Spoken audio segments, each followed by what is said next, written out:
안녕하세요. 오늘은 제18강 통일 후 신라의 발전에 대해서 학습하기로 해요.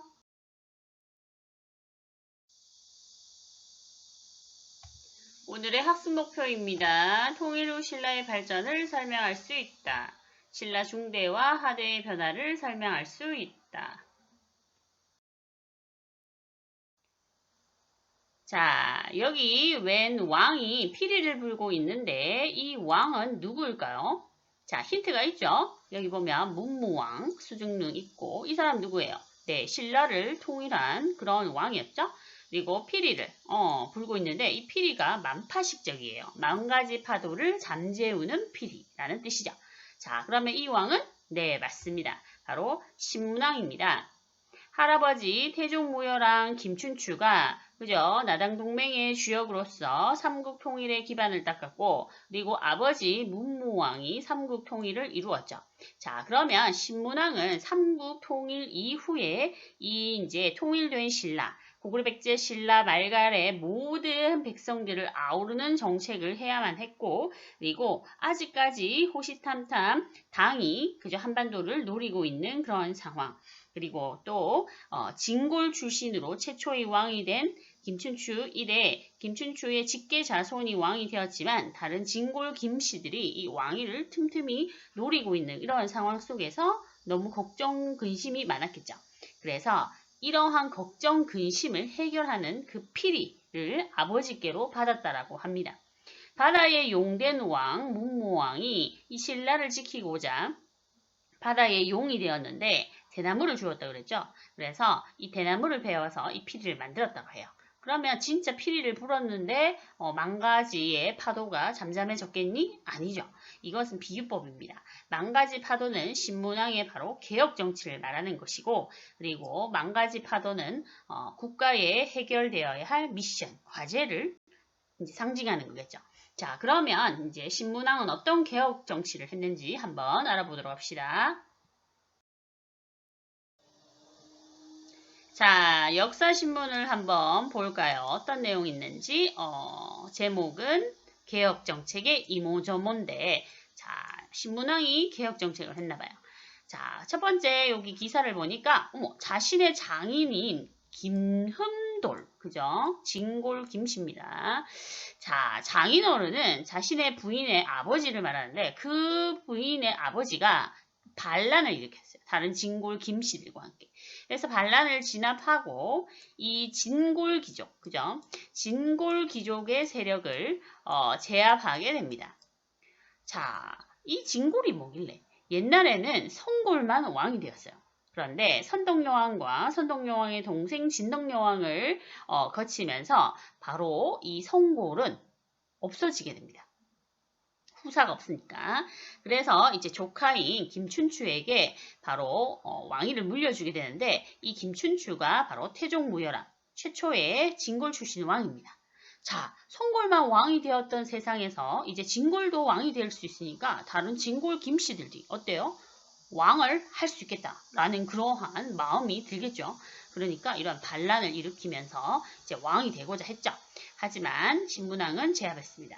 그리고 강력한 왕권을 확립하기 위해 여러 가지 개혁을 추진하겠다고 발표를 하였죠. 이게 뭐예요? 네, 반파식적이죠.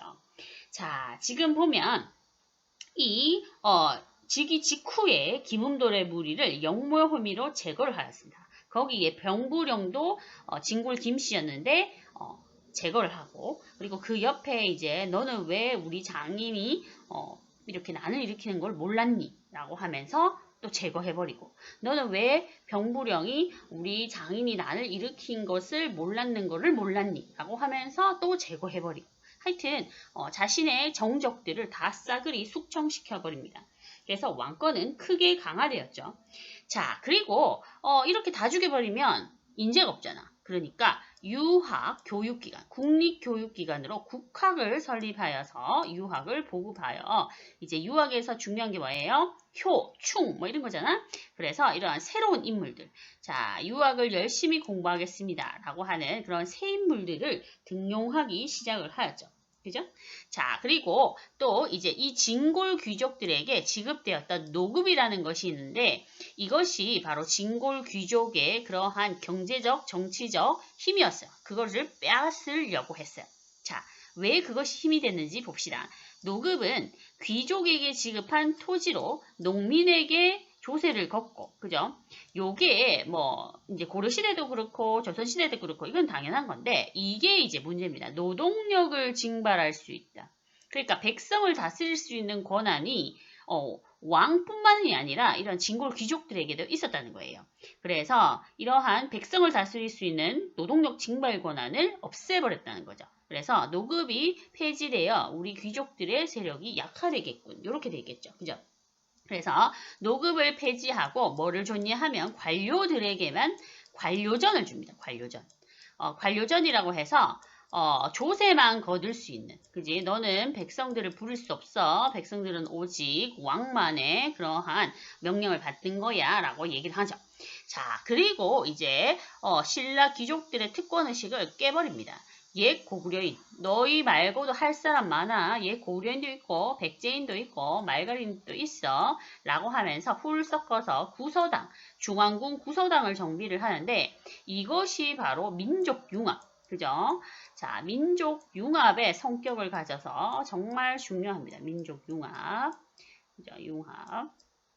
자, 그래서 여기 보면 이 고구려, 백제, 신라, 말갈 정말 우리는 한민족이라는 그러한 모습 보이지요. 자, 이런 식으로 개혁을 쭉쭉쭉 해 나갑니다. 자, 신문왕은 정말 강력한 전제왕권. 전제가 뭐냐면 독재를 말해요. 전제왕권. 그냥 왕권이 아니야. 전제왕권인데 아주 강력해. 그죠?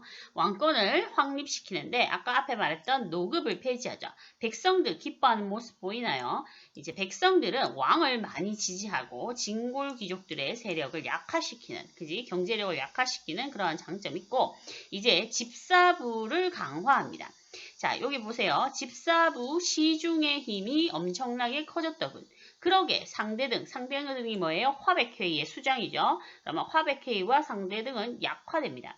이러면서 이제 왕의 명령을 집행하고 보고하는 이러한 집사부의 권한을 강화함으로 말미암아서 왕권을 강화했다라고 말을 할 수가 있겠죠. 자, 그리고 여기 보면 지방행정조직을 정비합니다. 자, 전국을 구주로 나누고 그 아래에 있는 군현에 지방관을 파견합니다. 그래서 옛날에는 귀족들이 이 백성을 다스렸는데 이제는 중앙에서 왕의 명령을 받은 지방관이 이제 그 지방을 다스리는 거예요. 그러니까 당연히 또 진골 귀족의 힘이 약화될 수밖에 없겠죠. 그리고 아까 얘기했듯이 우리는 한민족, 그죠? 구서당에 예 고구려, 백제, 유민, 말갈인까지 포함시켜서 구성함으로 인해서 이렇게 왕의 치세가 높아지려고 이제 노력하였습니다. 자, 아까 신문왕은 전국을 어떻게 나눴다 그랬죠? 행정구역 몇 개? 네, 9개. 그죠? 자, 그런데 그 밑에 중요한 지역에 오소경을 설치합니다. 5개의 소, 작은 경, 수도경자, 수도라는 것이죠. 자, 볼까요? 왜 이렇게 했냐 하면, 자, 지방 세력을 견제하기 위해서입니다. 왜냐하면 자기가 진골 김씨이기 때문에 다른 진골 김씨들이 왕이 될 가능성이 아주 높죠. 옛날에는 성골은 진골들이 감히 넘보지 못했어요. 그죠? 클래스가 달랐는데 이제는 다 똑같은 거예요. 급이 똑같으니까 이제 왕이 될 수 있는 가능성이 있지. 그러니까 왕을 지켜야 될 거 아니야? 그래서 지방 세력을 견제하기 위해서 이렇게 다시 행정구역을 재편합니다. 9개로. 자, 그리고 이제 수도. 여기 수도 경주 있죠, 금성. 이 수도의 귀족을 바로 이 각각 지방으로 분산시켜 버리는 거예요. 그죠? 왕이 있는 곳에 이제 이 귀족들이 남아 있는데 그러면 이제 반란의 씨앗이 있을 거 아니야. 그래서 이렇게 좌천 보내는 거예요. 그죠? 각 지방으로. 그리고 고구려 백제 귀족을 수용함으로 인해서 이들에게도 어떻게 해요? 관직을 줘야 되죠. 그리고 관직이 어떻게 해야 돼요? 늘어나야 되죠. 그래서 이렇게 늘어나게 됩니다. 자, 그리고 요거 상수리 제도라고 해서 이제 애들을 여기 귀족들을 저쪽에 지방으로 보내버리는데, 그죠? 이제 다 보내면 거기서 반란을 일으킬 수 있으니까 어떻게? 아들은 이제 경주에 남아있어라. 이래가지고 인질로 잡아두는 거지. 이것이 상수리 제도인데 요거를 그대로 차용해서 태조 왕건이 나중에 긴 제도라고 해서 그러한 또 제도를 하고 지방을 통제하는 그러한 역할을 했어요. 오, 신문학 너무 똑똑한데, 그죠? 자, 이런 식으로 해가지고 이제 전국을 구주로 나누고 주요 지역에 5개의 소경을 설치하여서 이 동남쪽에 치우쳐진 수도를 그지 보완하는 그러한 역할을 하였습니다. 자, 귀족들에게는 신문왕은 정말 무시무시한 존재였을 거예요. 그죠? 어떻게 하든지 내가 제거당하지 않으려고 살아남으려고 뭐 왕의 눈치들 보거나 아니면 저 구석에 가서 숨어 있거나 그리고 입 다물고 가만히 있거나 뭐 이런 식으로 했어야 되는데 근데 백성들의 입장에서는 신문왕이 너무 좋은 사람이었죠. 그죠? 자, 요거 볼까요? 신라 민정문서와 향촌사회의 모습인데요. 요거 고등학교에 정말 많이 나옵니다, 여러분. 그죠? 우리 중학교 수준에서는 몰라도 되지만 대충 한번 보고 넘어갑시다. 요게 일본 도다이사의 쇼쇼인에 부관하고 있는데 신라 장적이라든지 신라 민정문서 라고 이렇게 흔히들 말합니다. 통일신라의 촌락의 경제상황 및 국가수치기반. 국가수치기반이 뭐예요? 네, 세금이죠, 세금. 세금을 이제 어떻게 징벌하는가, 거두는가를 보면 이 국가가 어떻다라는 그러한 이제 수준이 나오거든요. 자, 여기 보면 각 지방에 따라서 세금을 똑같이 걷어요? 아니죠. 그죠? 지금 보면 세금이 다 달라. 여기는 2마리, 여기는 뭐 있네. 그지? 바로 이제 인구수에 따라서 세금을 거둔다는 거예요. 그죠? 그래가지고 이러한 백성들의 삶까지 누가 다 돌봤다는 거야? 바로 이 향촌 사회에서 이제 향리들이 이제 그렇게 세금을 거두는데 그것도 그냥 막 거두는 게 아니라 인구수에 비례해서 세금을 거두니까 어때요? 백성들의 삶이 좋아졌겠죠. 그래서 백성들은 신문왕을 정말 좋아했습니다. 자, 신문왕의 강력한 전제 왕권의 강화로 말미암아서 달라진 면모를 한번 살펴보죠. 자, 바로 진골의 대체제. 그죠? 유학자 출신 육두품 사람들을 이제 정치에 많이 등용을 시켜가지고 개혁 정치를 이끌어 나갔죠. 그리고 왕의 명령을 전달하는 집사부, 그죠? 집사부를 강화시켰습니다. 집사부가 처음 설치된 것은 진덕여왕 시절이었지만 이제 이때 집사부의 권한을 강화했죠. 이때 설치됐다 하면 틀렸어요, 여러분. 자, 그리고 집사부의 장관, 우두머리, 중시, 시중이라고 나온 책도 있습니다.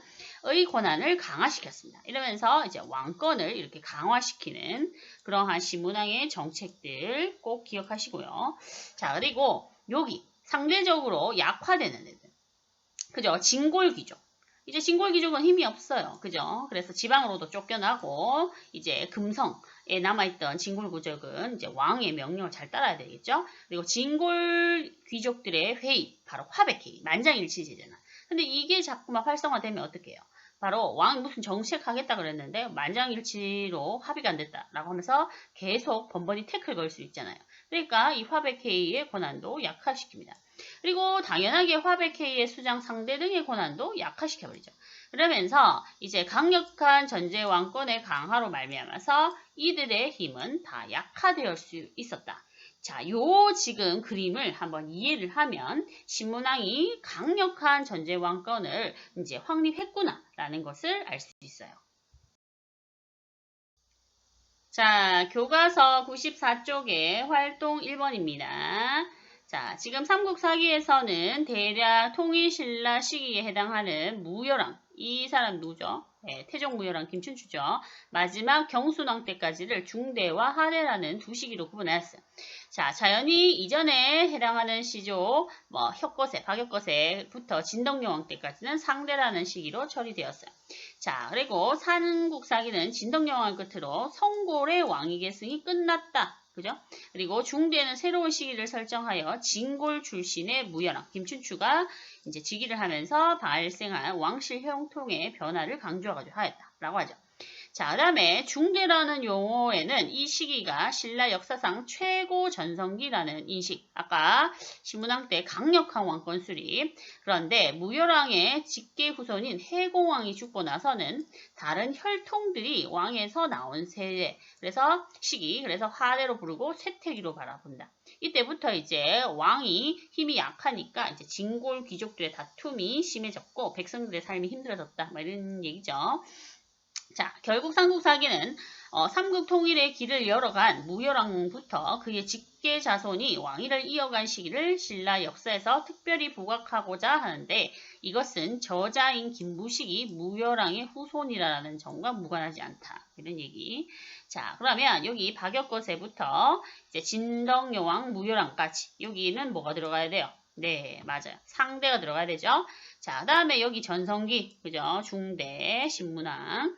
자, 그리고, 자, 해공왕 때부터, 네, 경순왕 때. 이제, 하대는 이제 망할 징조를 보이는 거지. 너희가 잘 아는 궁예, 왕건 이때, 제일 마지막에 등장을 해서 이제 고려로 넘어갑니다.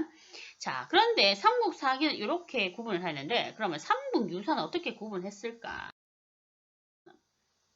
자, 지금 보면 삼국사기는 상대, 중대, 하대 이렇게 구분을 했죠. 자, 그런데 삼국유사는 상고, 중고, 하고 이렇게 성고랑 진고랑 이렇게 이제 지금 삼국유사의 그 이제 저자가 누구예요? 일현 스님이잖아. 스님이잖아. 스님. 그죠? 스님은 뭐를 중요시 여기겠어요? 네, 불교. 그러면 불교를 공인한 왕, 뭐 법흥왕 때부터 이제 성고왕이다. 이렇게 썼답니다. 참고로 알아두세요. 자, 통일 이후에 신라의 왕위 계승도를 보면 이제 신라를 통일한 문무왕 있죠. 자, 문무왕 아들 이 신문왕 때 우리 앞에서 여러 가지 업적들 많았다라는 거. 자, 성덕대왕 신종의 주인공, 에밀레종의 주인공 성덕왕. 자, 그리고 이제 여기 해공왕. 요 해공왕이 그죠?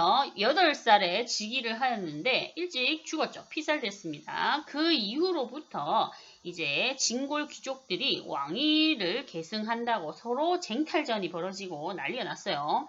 그러다가 이제 여기 보면 헌덕왕 보이나요? 헌덕왕. 헌덕왕 때 이제 이 김원창이라는 사람, 이 사람 중요합니다. 김원창이라는 사람이 난을 일으켰어요. 그리고 나중에 국가까지 세워요. 그것이 이제 시발점, 출발점이 되어서 이제 진하게나 왕이 되겠다고 난을 일으키는 거지. 자, 그리고 이제 신라가 완전 망할 징조를 보이는 것이 진성여왕 때. 이때 각종 농민반란이 일어나고 이제 난리가 납니다. 원종 애노의 난이라고 나중에 나와요. 자, 그리고 이때 이제 막 궁예, 견훤 이렇게 호족들이 등장하는 또 배경이 되기도 하죠. 그리고 마지막에 이제 그죠? 이 경혜왕이 견훤한테 죽고 마지막 경순왕이 고려 왕건에게 이제 투왕함으로 해서 신라는 막을 내립니다. 자, 지금 155년 동안 20명의 왕이 교체됐어요. 정말 비정상적인 왕위 계승이죠. 자, 이때 백성들의 삶은 정말 힘들었겠죠. 여기 보면 765년에 해공왕 여기 보면 어때요? 96각간의 난이 일어났고 그리고 얼마 안 지나서 이제 선덕왕 나오죠. 선덕여왕 아니고 선덕왕입니다. 1780년 김지정의 난. 근데 지금 보세요. 얼마 안 됐죠? 그죠? 785년. 어이구 6년도 안 됐는데 이제 다 왕이 바뀌었어요. 그리고 또 이제 여러 가지 왕이 바뀌는데 여기 김원창의 난. 그죠? 보이죠? 이 김원창이라는 사람을 기억해야 돼요. 나머지는 기억 못해도. 자, 그래서 아버지가 왕이 돼야 되는데, 그죠? 빼앗았다 이거지. 그래가지고 자기가 왕 될 거라고 난을 일으키는 겁니다. 자, 이렇게 왕위 쟁탈전이 심화가 되면서 왕권 어때요? 땅에 막 떨어지고 그렇겠죠. 그죠? 자, 그래서 중앙정부의 통제력이 약화됩니다. 그러니까 각 지방에서 스스로 장군이라고 불리는 성주 장군이라고 부르면서 호족들이 지방 호족들이 막 등장하고 그들끼리 막 싸우고 그러면서 이제 후삼국 시대가 되고 고려가 통일하고 이렇게 이제 순서가 가니까 이제 그거를 기억해 줬으면 좋겠어요. 자, 이거는 통일신라의 유물입니다. 어떤 특징이 있을까요? 사자다, 사자. 한반도에서 볼 수 없는 동물인데. 근데 신라 사람들이 어떻게 사자를 알지? 네, 이 사자가 나는 페르시아 이런 애들이랑 교류를 했겠죠. 그리고 여기 보세요. 우리 다문화 때 그때 공부했는데 눈부리부리코 수염, 그죠? 서역인과 교류하고 있는 모습. 자, 그래서 이러한 것을 보면 활발한 신라인의 교류 증거를 볼 수가 있습니다. 자, 신라는 통일 후에 주변 국가인 당과 일본, 저서역까지 활발하게 교류를 많이 하였어요. 그러면 도대체 어디서 그지 교육을 하고 있을까? 지금 보면 어디를 통하여? 네, 여기를 통하여 국제무역항인 울산과 당성입니다. 금성과 가까운 울산항은 국제무역항으로 매우 각광받게 되었고 한강 차지한 이후로 확보한 당성을 통하여서 자, 이렇게 당나라로 건너가고 당나라에서 서역으로 건너가고 이렇게 됐겠죠. 자, 그리고 여기 신라방 보이나요? 신라방. 신라방은 신라 사람들이 사는 마을을 말해요.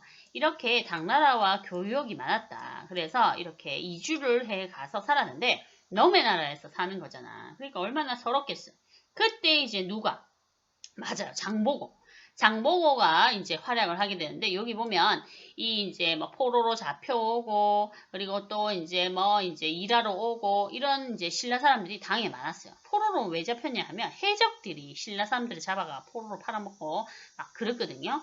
자, 그래서 법화원이라는 그러한 것을 건립을 하여서 절입니다. 자, 건립을 하여서 바로 이제 신라의 거점을 또 마련하기도 하였고 그리고 이 청해진, 이제 완도에 청해진을 설치하여 해적 세력을 소탕하고, 그지? 그리고 또한 이런 해상 무역을 장악하면서 엄청난 부와 명성을 이렇게 얻었죠.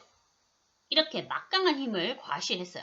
그리고 백성들을 이제 좀 지켜주고, 그리고 또 이제 여러 가지 당에 유학하는 일본 승려들도 이제 이 장보고 도움도 받고, 하여튼 해성 교육의 주역이죠. 그래서 우리나라의 장보고에 대해서 적힌 것보다 이 중국이나 일본의 오히려 장보고에 대해서 더 좋게, 더 자세히, 그죠? 적어 놓았습니다.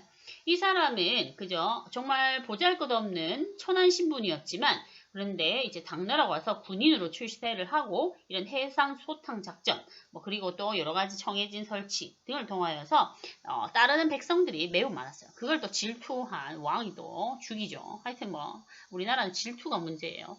자, 이렇게 이러한 이제 통일신라의 해외 교류, 그죠? 이런 것을 우리가 또 찾아볼 수가 있습니다. 자, 여기 보면 많은 사절단 보이죠? 그죠? 사절단도 보이고요. 자, 사절단 이외에 이런 유학자들도 많이 갔는데 공부하러 갔어요. 공부하러. 이 사람은 바로 채치원이라는 사람입니다. 잘 알죠? 그죠? 진성여왕에게 시무 10조 올린 사람. 자, 여기 보면 당의 빈곤과에 합격했다는데 빈곤과는 당나라 외국인 과거 시험을 말해요. 이 사람을 당나라 유학 가서 어떻게 공부했는지 봅시다. 졸음을 쫓기 위해 상투를 매달고 가시로 살을 찌르며 남들이 100번을 하면 나는 1000번을 하였다. 이렇게 공부했답니다. 그래서 이제 공부를 많이 하기 위해서 이제 당나라로 간 사람들도 참 많죠. 또 이제 누가 갔냐 하면 공부하고 싶은 승려들이 갔어요. 그죠? 새로운 불교 사상을 알고자 했던 승려들이 갔는데 유명한 사람 2명 나오죠. 그죠? 바로 우리 원효대사. 그죠? 원효대사. 해골물 원효대사.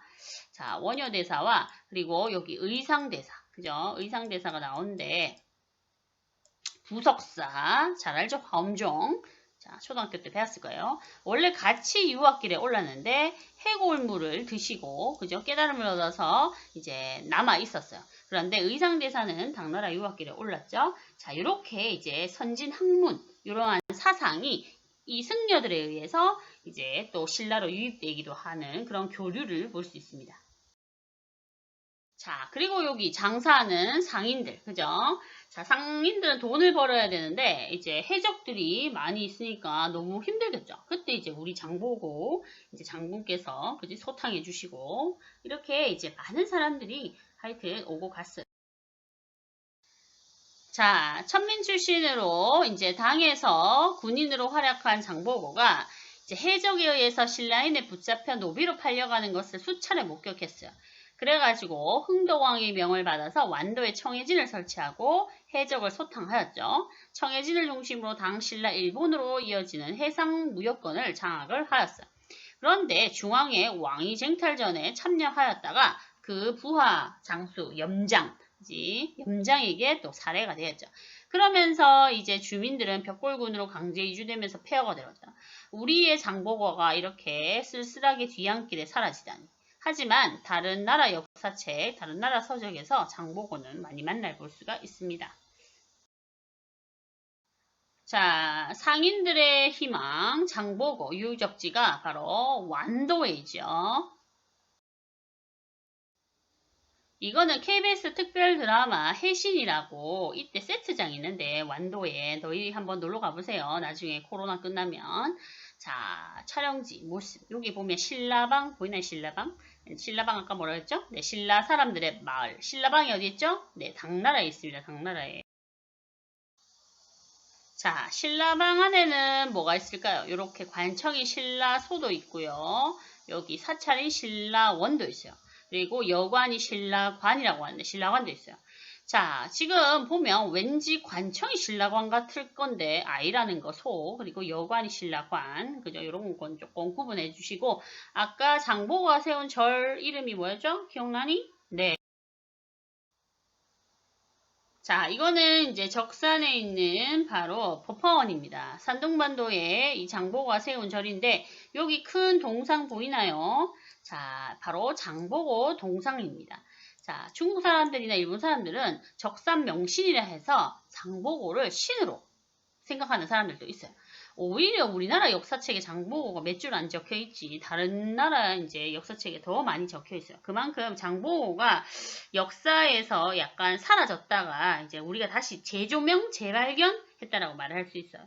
그래서 이제 장보고를 발자취를 찾아서 뭐 이런 것도 많이 하고 하니까 이제 영상도 한번 찾아보고 이렇게 이제 한중일을 잇는 국제무역의 중심에 있었던 장보고 한번 느껴보세요. 자, 이거는 입당 구법 순례 행기라고 해서 이제 일본의 엔닌이라는 구법승, 정말 유명한 구법승이 있어요. 그 구법승이 이제 쓴 책인데요. 입당, 그죠? 당에 들어가서 구법승이 순례한 행적을 기록했다라는 그런 뜻입니다. 자, 우리나라 원효대사급으로 일본에서도 엄청 유명한 사람인데 이게 무슨 소리냐 하면 장보고 얘기가 나요. 그리고 당에 거주하고 있는 신라인의 모습. 그래서 그 앞에 여러 가지 자세하게 알 수가 있었다는 거예요. 자, 그래서 이 엔닌이 이 일본에 돌아갈 때 태풍인가 뭐 불었는데 장보고가 배를 태워줬어요. 그래가지고 하여튼 그때 장보고 엄청 유명한 그러한 사람이었어요. 그래서 이 엔닌의 입당 구법순례 행기에도 장보고가 등장하고 신라방도 등장하고 법화원도 등장하고 뭐 이러한 그죠? 그래서 우리나라의 또 자랑스러운 인물의 역사를 외국에 또 이런 서적에서 또 볼 수가 있네요. 자, 동영상 끝까지 시청해 주셔서 감사드리고 모두 수고하셨습니다.